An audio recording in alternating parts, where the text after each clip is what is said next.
Chapter 3. It was dark as I cycled down through the fields to the farmhouse. The rain had eased off, but I was soaked through. It was hard going. The tires sucked and slid through the sticky mud. The lights were on in the kitchen, and I could see Mum talking on the phone. I pushed my bike past the lambing shed and kicked the gate open into the yard. The lambing shed door flung open, outlining Dad's silhouette in the doorway. "Garlem, is that you?" "Yes, Dad." "Where have you been?" he said. "You should have been back hours ago." "My bike chain came off," I lied. "I'm sorry." "Go and tell that to your mum," said Dad. "She's phoned up half the village trying to find out where you are. She sent Graham out looking for you. He's mad about it. He's meant to be going to see a band tonight. I'd better text him." I leaned my bike against the wall, kicked my boots off, and slipped into the kitchen. My feet left big wet footprints across the stone floor. "Look at the state of you," said Mum. "I was worried sick. You're meant to be back before dark. Rob and Ewan said you'd all been up to the river. Graham's up there now, looking for you." "Dad's texted him," I said. "Go and get changed into some dry clothes and have your tea," said Mum. "I'd avoid Graham if I were you." I climbed the stairs to my room and pulled off my wet clothes. My fingers were uselessly cold. I put on a jumper and a fleece, my lined combats and 2 pairs of socks, but I was still freezing. I thought of Iona. Wherever she was staying, I hoped she got there by now. What if she hadn't? I knew where her granddad lived at the edge of the village, but he was mad old McNair. I wasn't going there. I went back down into the kitchen and sat at the table. Dad was there too, tucking into meat pie and chips. The door slammed and Graham walked past. He didn't even look at me. Mum passed me a plate of food. I was starving. Boots clumped on the path outside, and there was a loud knock on the door. "Come in, Flint," Mum called. Flint, Rob's older cousin, came through the door in his bike leathers, helmet in hand. Friday night. He and Graham were going to see a band in the next town. "Graham won't be long," said Mum. "You'll have some pie, won't you, Flint?" Flint grinned. "I'd never turn down a piece of your pie, Mrs. McGregor. You know me." He sat down at the table and leaned into me and whispered, "I hear you're in the doghouse, little man." I forked up another chip. "If it's any comfort," Flint went on, so Mum and Dad could hear, Auntie Sal gave Rob an earful when he got home. He was soaking wet, looked like a drowned rat. He went to bed without any supper. I finished my pie. Had Rob told his mum about Iona? I guess not. I tried to change the subject. "Our family's farmed this land for over 100 years, hasn't it?" I said. Dad looked up. "About that," he said. "Why? Are there any secrets here?" "Secrets?" said Dad. "What sort of secrets?" At that moment, Graham walked into the room. He'd showered and changed into his bike leathers. He smelled of shampoo and aftershave. "There's only one secret I know," he said, looking right at me.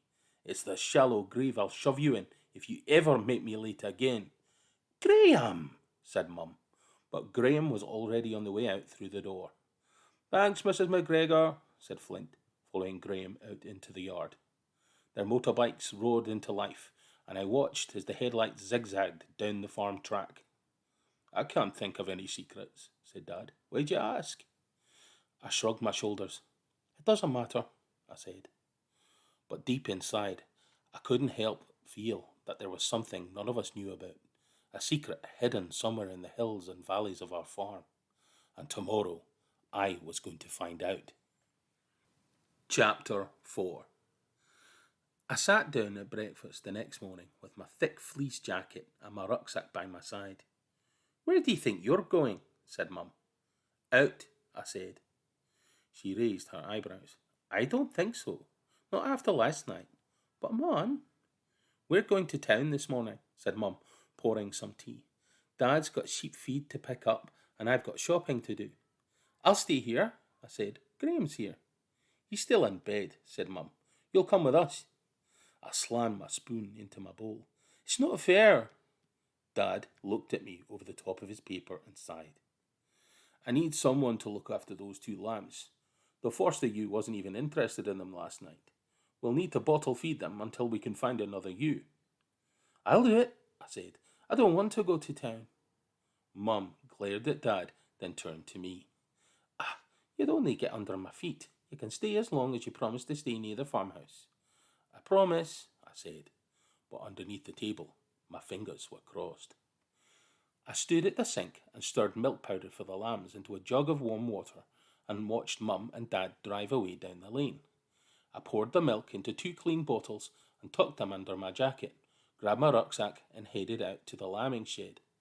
The 2 lambs were already bleating hungrily for milk when I went in, and it wasn't long before they'd finished the milk and started trying to suck on the tags of my coat. I heard the tractor rev into the yard outside. If Graham saw me, I'd have to help him all day. So I left the bottles in a bucket by the door and slipped out through some broken panels at the back of the shed. The air was sharp and clean. It had rained heavily overnight, and the puddles shone with bright sunlight. I set off over the back of the hill to the loch in the next valley. Iona was waiting for me. You came then, she said. We were standing at the spot where I'd followed her footprints into the wood. I nodded. So, what's the secret? You'll find out, said Iona. It'd better be good, I said. She turned and headed into the wood. The pines gave way to oak and birch and wild cherry. I thought I knew every inch of this farm. I'd grown up here. I'd built dens with Rob and Ewan all over it. But this path through the trees looked different. Iona stopped at the edge of the clearing. A ring of large boulders lay in a wide circle in the sunlit space. I leaned against one and pulled up some damp moss with my fingers. The pale stone underneath was bright in the spring sunshine. I could imagine this was once a meeting place for the ancient Scottish warrior kings. Iona put her finger to her lips for me to be quiet. Fairy stones, she whispered. Fairy stones, I said. You've brought me all this way just to see fairy stones. Iona giggled. Shh, don't you believe in fairies, Callum? I scowled at her. I'm going home. Iona leaned against the trunk of a tree. It looked as if she was trying not to laugh. She tapped her fingers on the bark. Can you climb? She asked. I looked up into the tree. It was an old oak that had been struck by lightning some years before. The split trunk looked like a jagged scar against the sky. The nearest branches were beyond arm's reach, and the bark was damp and fringed with moss. Climb that, I snapped. Of course I can. Iona kicked off her trainers and slid her fingers and toes into the tiny cracks in the bark. In no time, she had pulled herself up into the fork of branches above. Well, are you coming? I tried to grip the tree trunk, tried to wedge my feet onto the small ridges of bark, but each time my feet and hands slid. I looked up, but Iona had disappeared further up the tree. Iona! I called. The end of a thick, knotted rope fell by my feet. I hauled myself up into the tree and climbed higher to a natural platform of spreading branches. It was like a hidden fortress. You couldn't see it from the ground. Iona had made seats from old crates, and there were tins and boxes and an old hurricane lamp balanced in the tree. From there, I could see across the narrow waters of the loch to the mountains and the wide blue sky beyond. It's brilliant, I said. Brilliant. Shh, you've got to be quiet, she said. She pulled a canvas bag out from the hollow trunk and spilled out a blanket and an old leather case and a packet of biscuits. I promise I won't tell anyone about this, I whispered. She threw me a biscuit and stifled a laugh. This isn't a secret, dummy. It's better than this, 1,000,000 times better. I stuffed the biscuit in my mouth. What is it then? She pointed to a cluster of Scots pine trees on an island not far from the shore.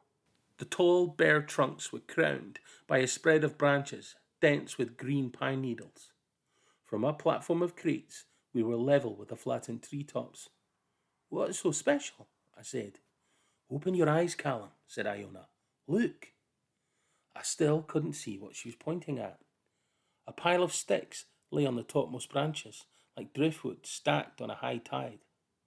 But something was moving inside. Something was pulling the sticks into place. It wasn't just a random heap of twigs and branches. Something was building it. And then I saw it. I saw the secret hidden in our valley. No one else knew about it. Not Mum or Dad or Graham or Rob or Ewan. Just me and Iona. Amazing, isn't it? Whispered Iona. I just nodded. I was lost for words.